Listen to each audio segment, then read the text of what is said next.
What is going on, my broskiis? My name is Toadskii, back again, here to bring you guys yet another One Piece Treasure Cruise video. And in today's video, there was a data download today, and also in the news post today, as you guys can see, a new SUGO-FEST is coming out. Now, we haven't had a filler SUGO. It feels like we haven't had a filler SUGO in a while. I mean, like, I guess you could say the last quote-unquote filler SUGO we had was the 6+ Frankie and Sanji SUGO, but that was actually a pretty decent SUGO-FEST with guaranteed legends that were really good, you know, like useful for the treasure map and just because they're just really good legends, so that was cool. However, for the whole Easter period, we are having a brand new SUGO-FEST titled the Easter SUGO-FEST. So in this video, we're going to be going through the SUGO-FEST, whether or not it's worth pulling. I can tell you straight away, even before looking at what this SUGO-FEST is about, that this is not worth spending your gems on.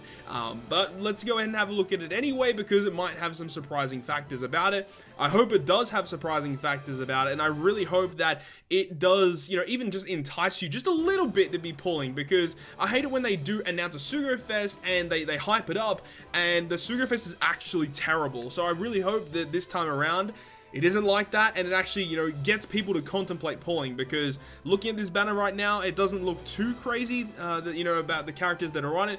But let's go ahead and take the time to go into it. So here we go, the event information, the Easter SUGO-FEST.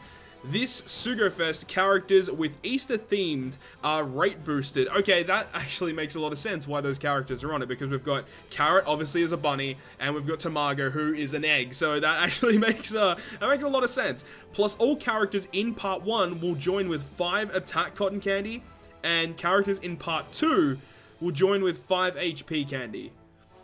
I don't know how I feel about that. I think the attack candy's fine. I feel like it should have just been 5 attack candy just across the board, because some characters that require recovery candies, if you give them HP candy, it kind of ruins them. Because usually, you know, rule of thumb for those of you who don't know, you pretty much give attack to every single character in the game if we're talking about cotton candies. And then you either choose between HP or recovery. Attack stat is always going to be very important. There's literally no characters I can think of off the top of my head that would require HP and recovery. Some people say Shirahoshi. I totally disagree, because Shirahoshi's attack after limit break is actually pretty respectable, and she can do some pretty serious damage. You know, considering she's a healer unit, she has a pretty good attack value. So, you know, you don't really want to give characters HP and recovery. So the fact that they give you the opportunity to get characters that have HP candy is kind of annoying, because what I just said, you know, that could be quite a problem. And there's no way to get rid of cotton candies on characters at the moment on Treasure Cruise. Maybe sometime in the future there will be. So in my opinion, this is a pretty bad structure right off the bat. It should have just been 5 attack candies across the board.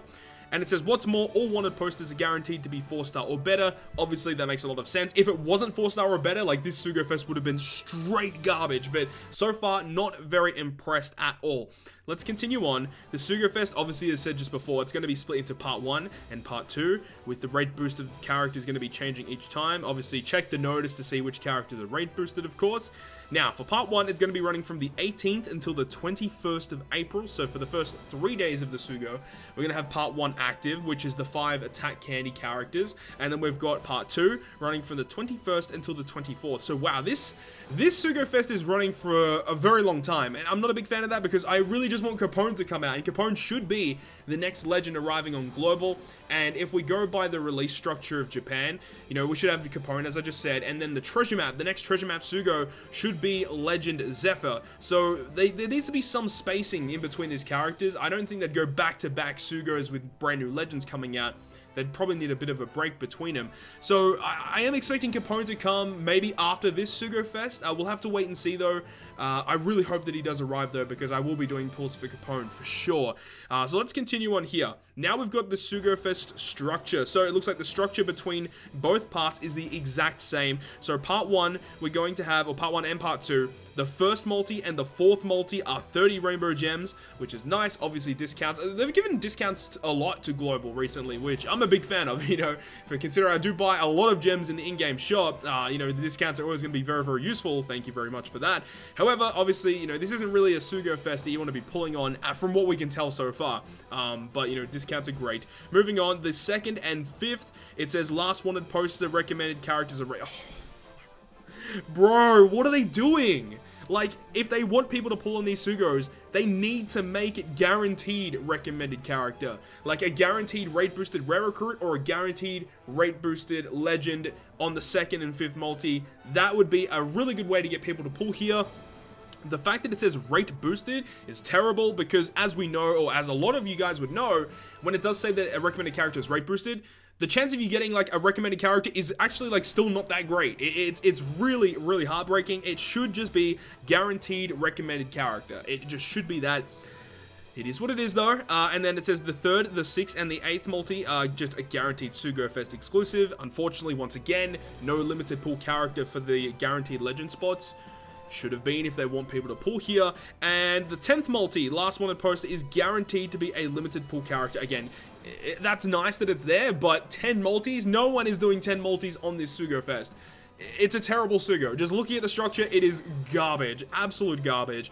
And it says Part 1 limited pool SUGO-FEST exclusive. So if you do choose to do 10 multis on any of these parts for whatever reason, the Part 1 limited pool legends, you've got Charlotte Linlin, who obviously with her 6+ is a friggin' phenomenal, amazing unit.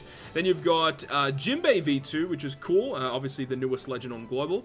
V2 Akainu, Guild Tesoro, Lucy, Sanji, Third Son, Vinsmoke family. Is that... I don't think that's Sai Sanji. I believe that's the version 1 Int Sanji.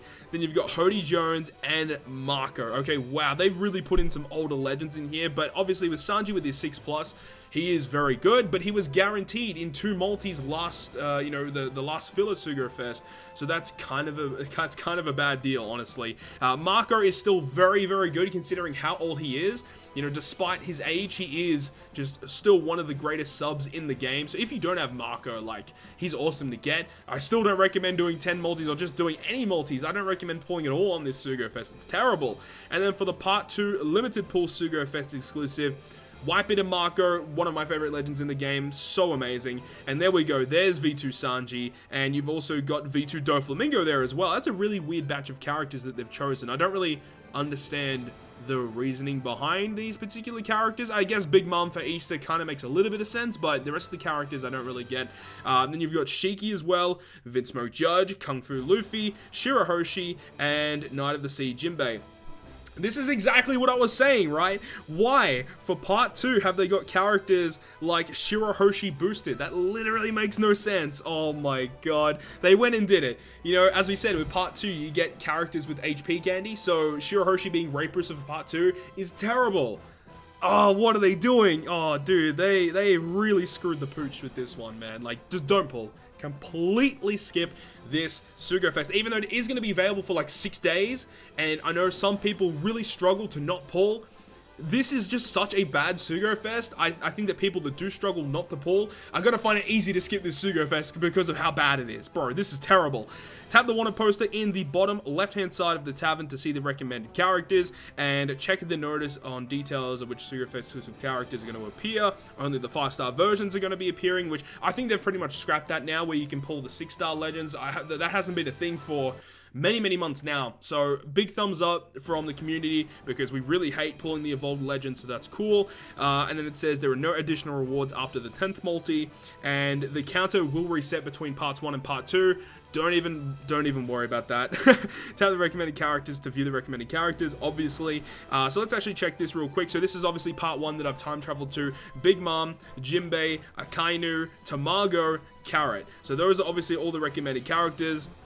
Now, we're not really too sure if that would mean that on the second multi, it's like these characters are rate boosted, or is it just all the boosted rare recruits for part 1 are going to be rate boosted as well? Don't really have full confirmation on that, but still. Man, Bandai, that's pretty disappointing. But man, I'm really looking forward to the next couple of weeks. We should be heading into the shooter meta, which is, shooters are one of my favorite classes in the game. Getting the Legend Capone, Zephyr, limited rare recruit Usopp should be very soon as well, who also helps for shooter teams as well. And he's just such a phenomenal utility character for shooters. We just got Treasure Mode Boa Hancock now, so obviously that does help out the shooter team a lot. And it's just really exciting times heading into the next couple months. Obviously, obviously, the shooter meta is coming, as I just said, but even though how good those characters are, it is still going to be worth it to save your gems for Snake Man. Now, a lot of people have been asking me recently, you know, should I pull for Snake Man? Should I wait for the Germa badge?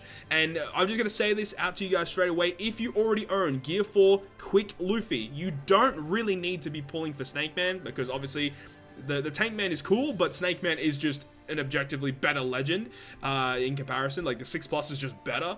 And, you know, if you already have it, then there's no real reason to get both versions. There isn't real much of a reason.